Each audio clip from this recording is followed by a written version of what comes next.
உண்மையிலையும் நிலை கண்ணாடியும் ரசம் பூச என்ன காரணம்?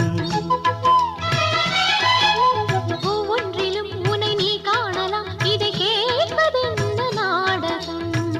எங்கே எங்கே ஒரே தரம் என்னை உன்னில் பார்க்கிறேன்.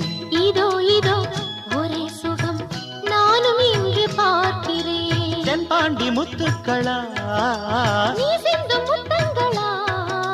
நோகாமல் கொஞ்சம் கொடு.